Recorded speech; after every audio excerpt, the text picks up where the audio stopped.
So after a brief week off from BookTube, I'm back with my February book haul.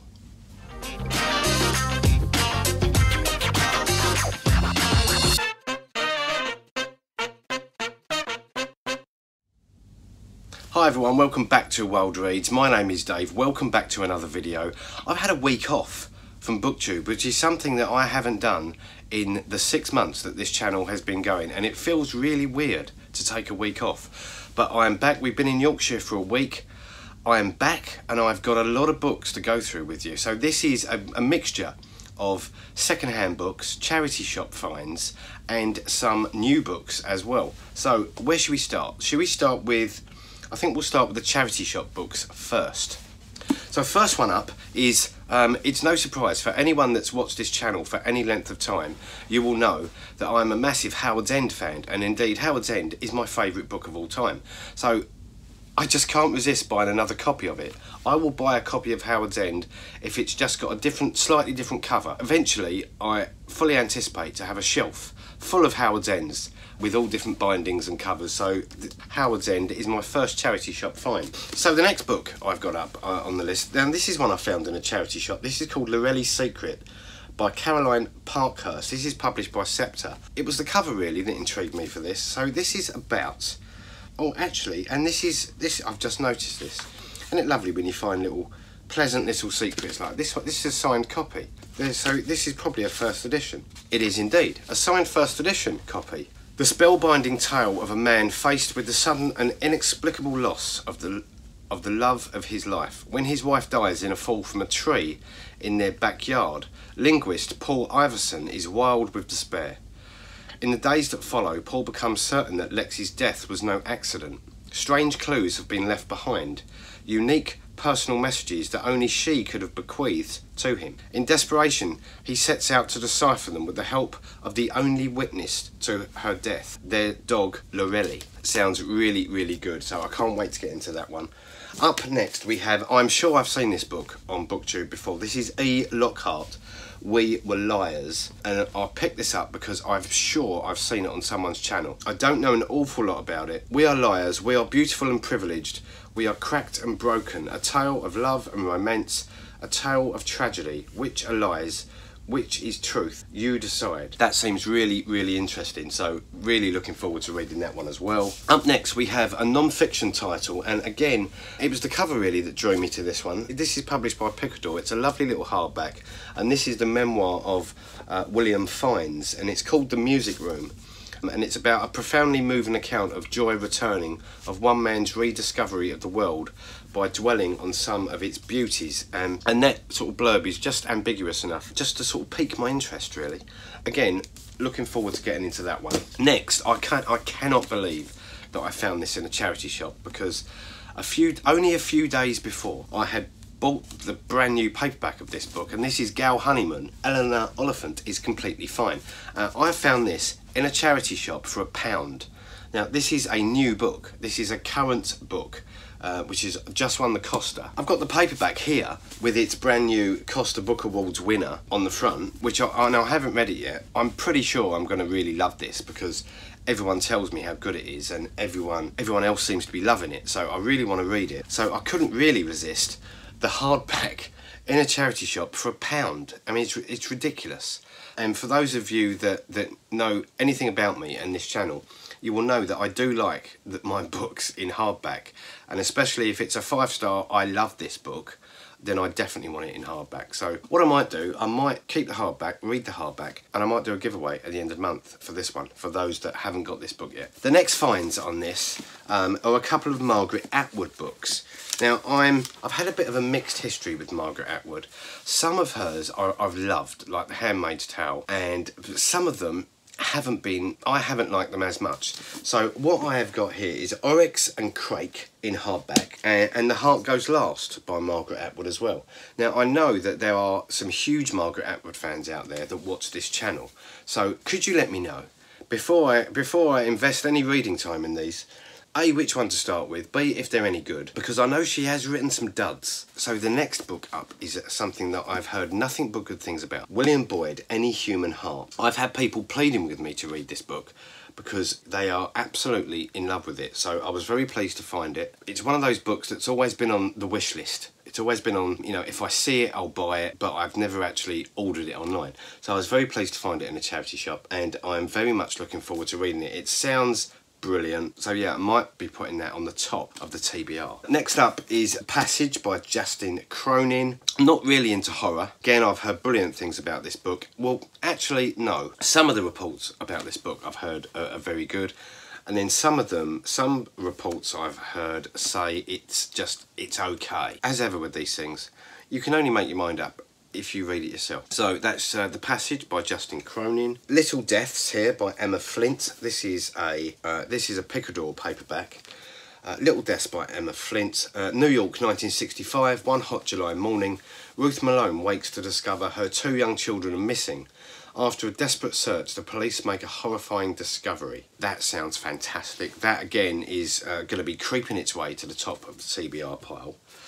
There's we have Helen Dunmore. Interested in Helen Dunmore recently because she obviously won the Costa Prize. So this is an old novel of hers that also won the Orange Prize, which is now the Women's Prize for Fiction, which was previously the Bailey's Prize. So this is A Spell of Winter, a marvellous novel about forbidden passions, an intensely gripping book written so seductively that some passages sing out from the page like music for the eyes. What a beautiful quote. So I'm really looking forward to reading some Helen Dunmore. Next, again, a book I've seen on other people's channels, Marjorie Salona, Why? This is a beautiful Faber paperback. So starts the story of Shannon, a newborn baby dumped at the doors of the YMCA. She is found moments later by a man who catches only a glimpse of her troubled mother as she disappears from view. All 3 lives are forever changed by this single decision. Again, that sort of blurb just appeals to me. Excuse me if my voice sounds a bit strained on this video. I've had the most awful, which I'm just getting over now. So the next book we have is Bodies of Light by Sarah Moss. This is published by Granta. And again, this I've been wanting to buy for a long time. And I've been really lucky lately, actually. I've got this list of books that's called my TBP pile. Yes, so it's to be purchased. And I'm crossing off so many on that list lately because I keep seeing them in charity shops. So thank you to the readers of Britain that are furnishing my library with all these brilliant books that I've always wanted to read. So this is Bodies of Light by Sarah Moss. Sisters Ali and May Moberly grow up in Victorian Manchester, surrounded by their father's decadent paintings and dominated by their austere evangelical mother. While May poses for the artist in her father's circle, Ali devotes herself to working hard to join the first generation of female doctors.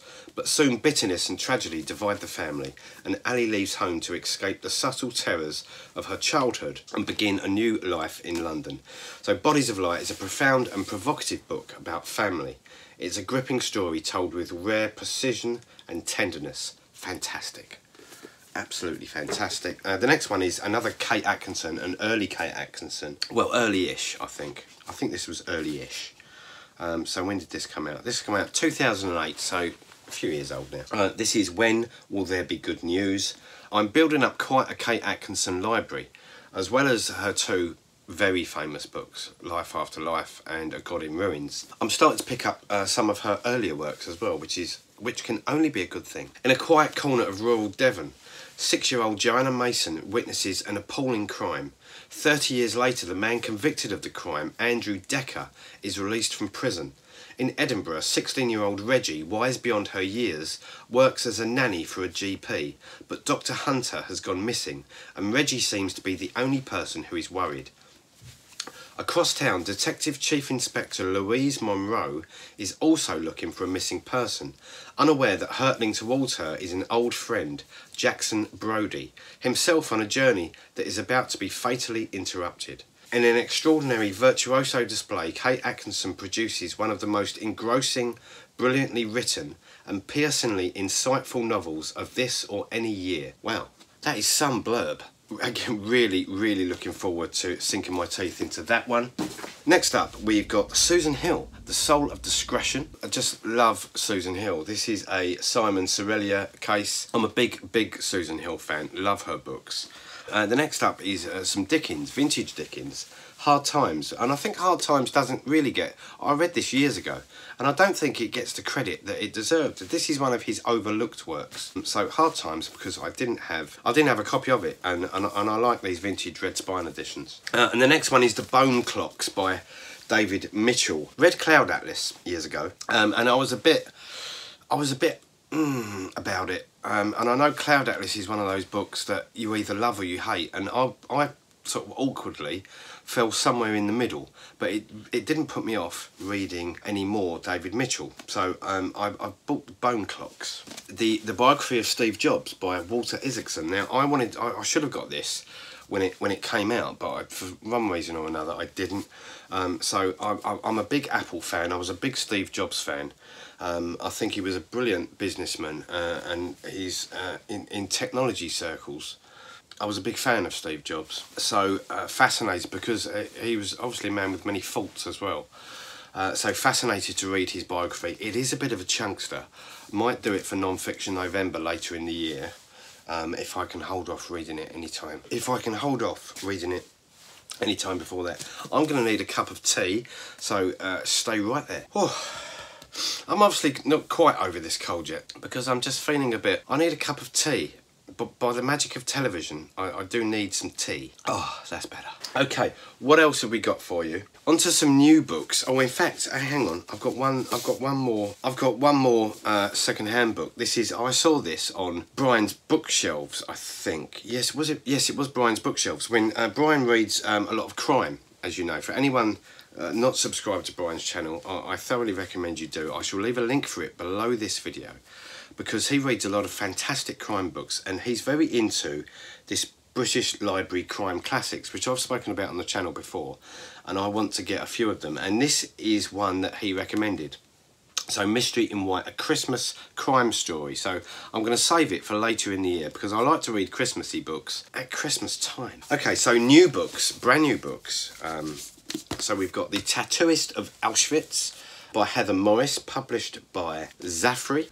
So Tattooist of Auschwitz, published by Zafri. This is supposed to be very, obviously the subject matter is appallingly sad, but it's supposed to be, it's based on a true story. So I don't want to say too much about it yet before I've read it, but I am going to be getting to this quite soon. The next one I've got is, because again, I've seen it, and there is, I will admit to a bit of book porn here, because this is absolutely beautiful. This is such a, look at this. This is such a beautiful book. So The Mermaid and Mrs. Hancock. I know that a lot of you would have read this already, but this is such a beautiful book. So I can't wait to get into that one, because I've heard such good things about it. Now this one is one that I was going to include in one of my 6 books to look out for next month, but it just missed the cut. This is How It Ends. This is by Eva Dolan. This is brand new out, and it's a new sort of murder mystery psychological thriller set in southeast London, which I'm very familiar with. So again, very much looking forward to reading that one. And the next one is a book by Jesmyn Wilde, Sing Unburied Sing, which again I've heard nothing but good things about, and this cover is gorgeous. It's just got like feathers on it, like these embossed feathers, which I don't know if you can see it there, but it's beautiful.